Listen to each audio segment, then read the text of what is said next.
All right, what's up, everyone? It's a new video today to be uploaded for all your viewing pleasures.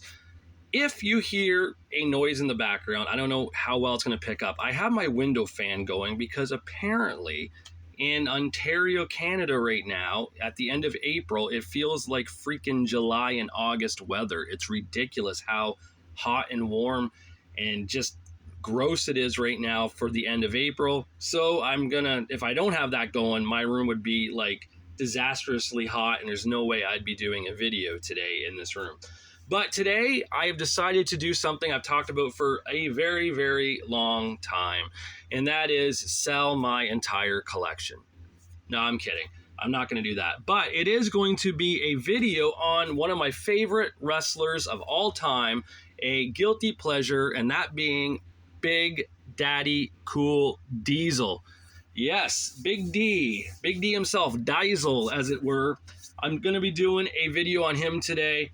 And let's start off by showing his first WWF magazine cover from July of '94. Premium Diesel, will Champ check out of Heartbreak Hotel? And he kind of did as time went on, right? He left Shawn Michaels and went out on his own once he became the champ. I got a program here, volume 224, with Daddy Cool, with Big Daddy Cool on the cover. Actually, funny story about Diesel's nickname. If anyone has seen this before, and if you might remember it, if you haven't, find it. Go watch it on the WWE Network. It's an episode of Monday Night Raw where Diesel, I believe, he just won the Intercontinental title, or he was gunning for it. I forget what it was, but it was after WrestleMania 10. I'm sure of that. I'm like 100% sure of that. He was on Jerry Lawler's King's Court on Monday Night Raw. Lawler couldn't remember Diesel's nickname, and he goes, "Can I call you Cool Daddy?" And Diesel's like, "You can call me Big Daddy Cool King." And Lawler's like, "Oh yeah, Big Daddy Cool, that's it." So that is kind of hilarious. To this day, me and Zeke Zanzibar still joke about the Cool Daddy line of Jerry the King Lawler, because he fumbled that nicely. Sports Review Wrestling, November '94. We got from worst to first. Is Diesel embarrassing the WWF with his success? That, of course, talking about how in WCW, Vinny Vegas didn't really get over, in main event level status compared to what Diesel was doing in the WWF at the time. In the WWF magazine, Body Slams and Memories, 1994, the year in review, we see Diesel and Shawn on the cover as the WWF Tag Team Champions. We now go in... Why is that doing that? There we go.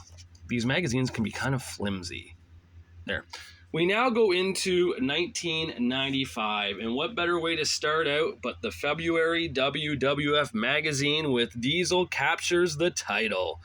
There it is, Big Daddy Cool, now the WWF champion after defeating Mr. Bob Backlund at Madison Square Garden just a few days after the Survivor Series. March 95 of The Wrestler. It's a year in pictures. We get Big D down there in the bottom right corner with the Intercontinental title belt. For PWI April 95, we get WWF title turmoil. Diesel dazed, a big win, but now what? So they're talking about Diesel's big championship win as well over Bob Backlund. April 95 of Inside Wrestling. We get Diesel on the cover there, along with Bret, Vader, Luger, and Hogan. It says the 1995 Inside Wrestling Computer Tournament. That was interesting when they used to do that. Clearly it's not a real computer tournament, but with the internet being so hot in that era, which is weird to think, right? How like the internet comes out and everything's like, oh, this is amazing, and now we just take it for granted that the internet's going to be there. It's even on our cell phones, right? It's crazy now. Pro Wrestling Illustrated, May 95, derailing Diesel. Will Big Daddy Cool defrost at WrestleMania? He would not, of course. He kept the belt at WrestleMania. Sports Review Wrestling, May 95, we get revealed dread danger for Diesel. So a little article in there on Diesel. That, of course, is when Sports Review Wrestling came back and kind of made it a smaller dose of what it was, the original concept, just like 1-2 page stories. Like you open it up and it's like page 1, page 2, that's your story. There's no, continue on page 55 or anything like that. It's just a 1, 2, and done.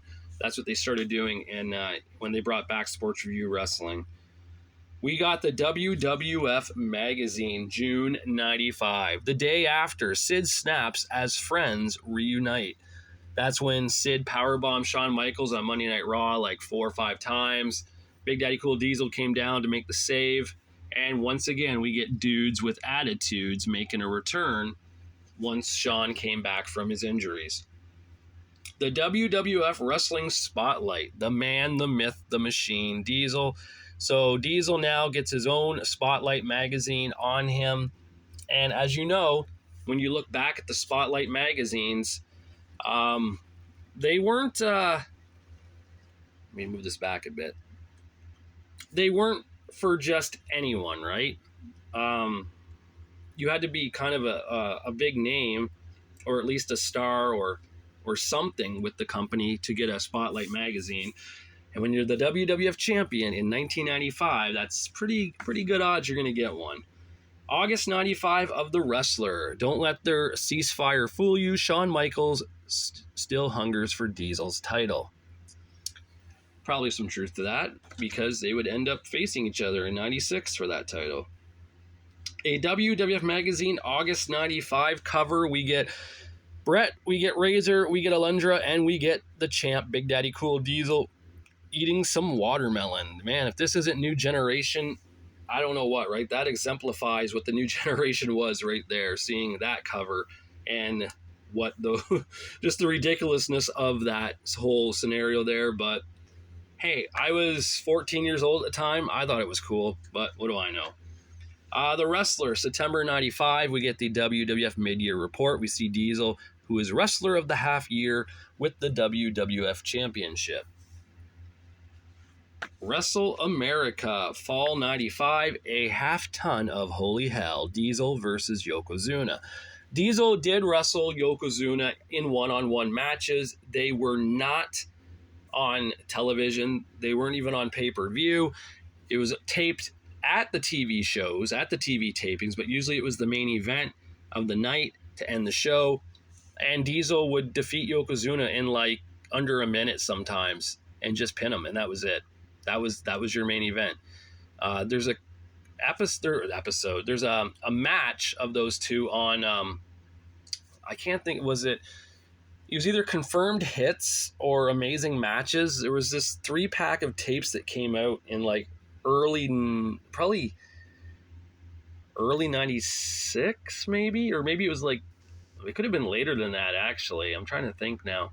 It's probably later than that, because Shawn versus Owen Hart from the February 96 In Your House was on the Shawn Michaels tape. That was part of the 3-pack. But it had the Diesel Yoko match on it, and it was something. It was over before it even started, and I couldn't believe that they just have Yoko job out to Diesel so quick. But maybe it was a punishment for Yoko getting so big. I don't know.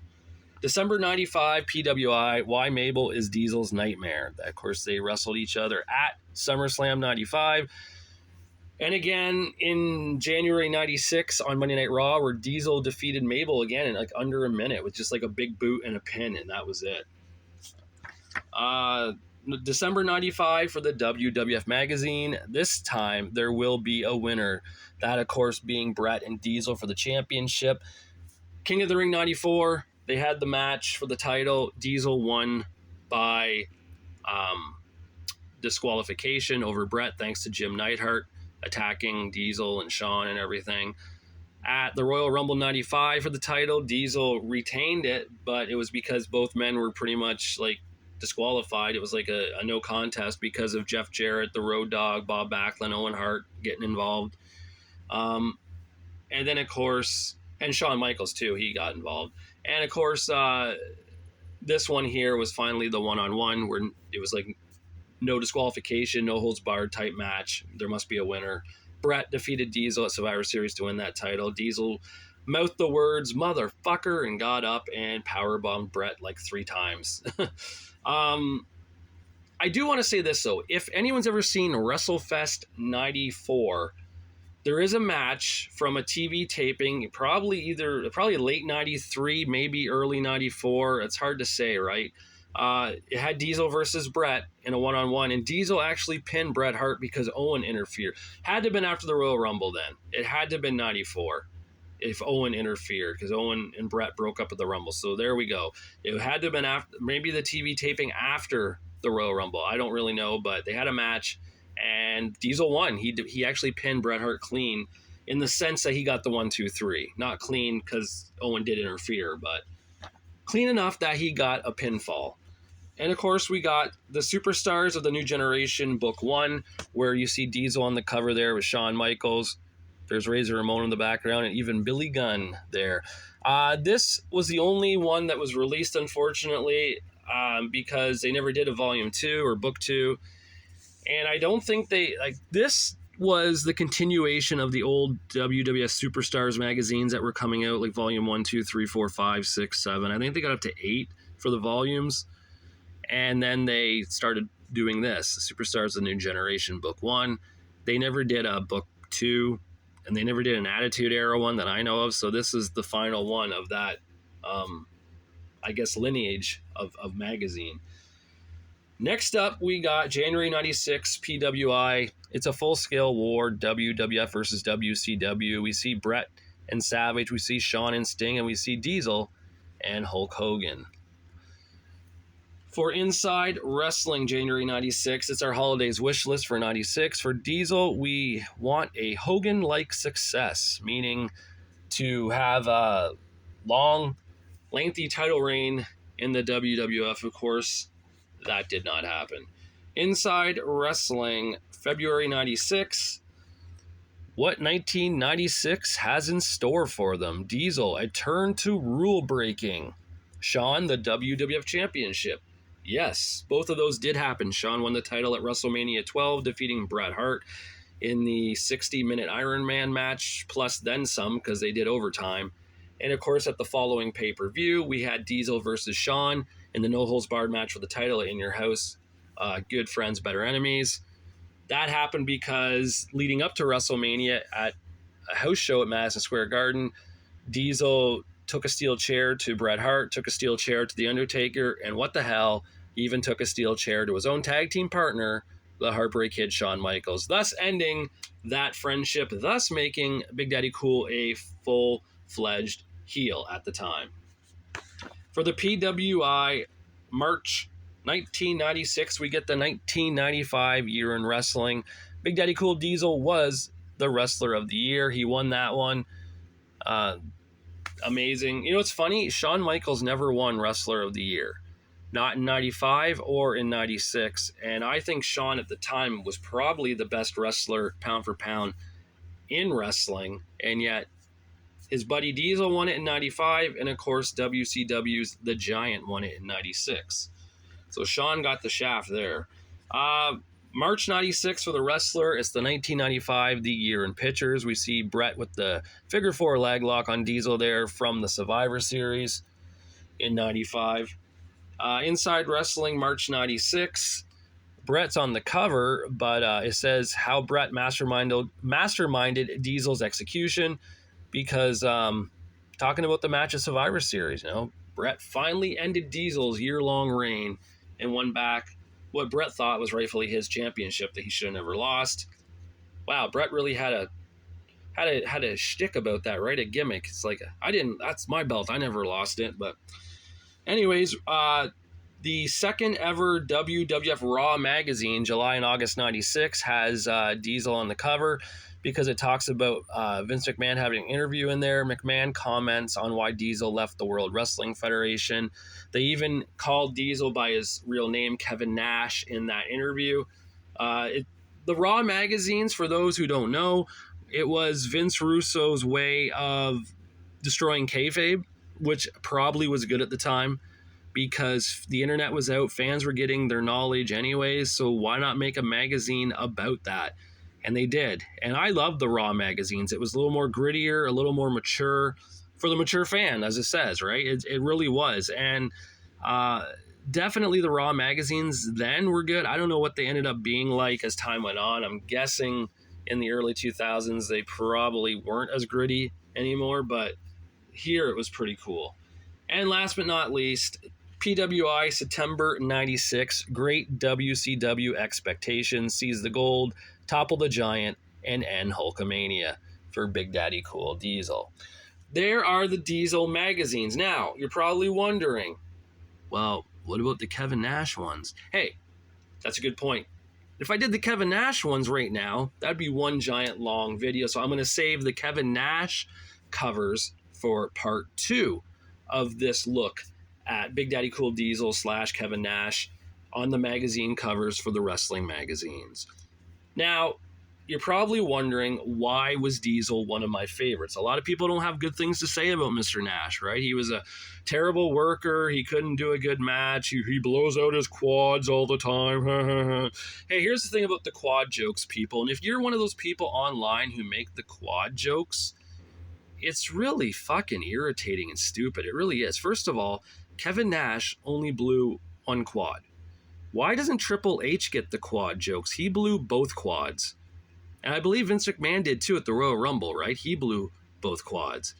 You know, Nash blew one quad. And for the, I don't know, it just seems so stupid that his career is kind of like connected to that quad tear. When, you know, Paul Levesque, Triple H tore both quads in like the span of 6 years. So whatever, keep doing your quad jokes. If that's what gets you there, that's great.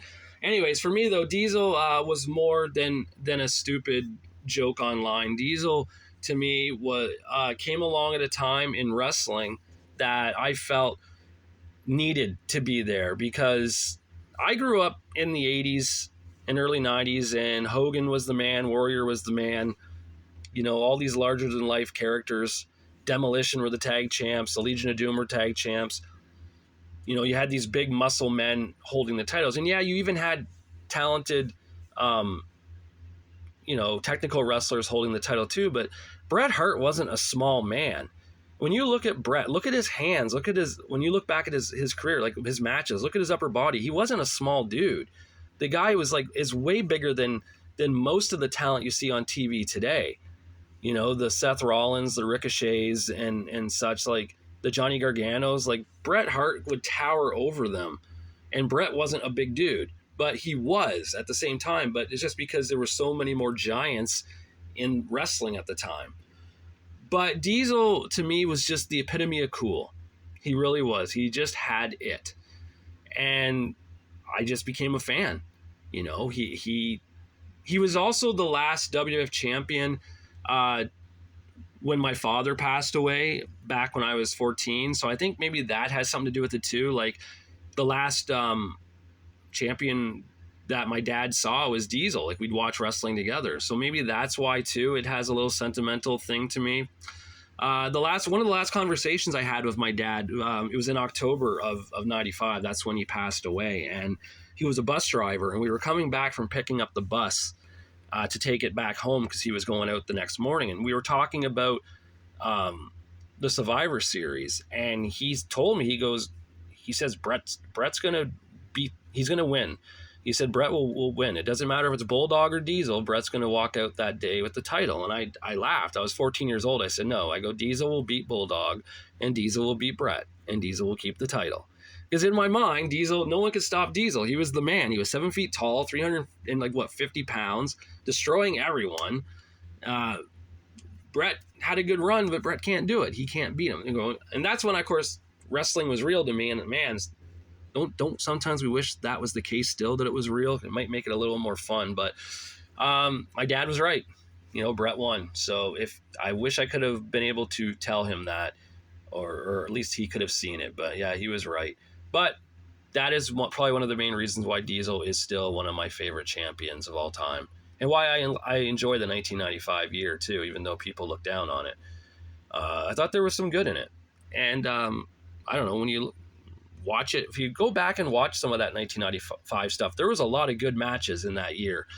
The Shawn Michaels matches, the Brett had some good matches. You had a lot of interesting things happening. It just was a kind of a cool, fun year for wrestling, even though people want to look down on it. But maybe it's the rose tinted glasses I look through when I look back at it that make me see it differently as a good thing. I don't know.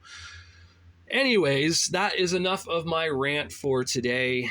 So there it is. That is video 1 of the Diesel covers. And in a few days, I hope to put up video 2 of the Kevin Nash covers. I got to go through and find all my Nash stuff. I'm sure there's probably more of him on the cover than Diesel, I would think, because of how hot the NWO was from 96 through 2000. So I'll take a look later on and see what I can do. All right. So until I do my next one, I'll talk to you guys later.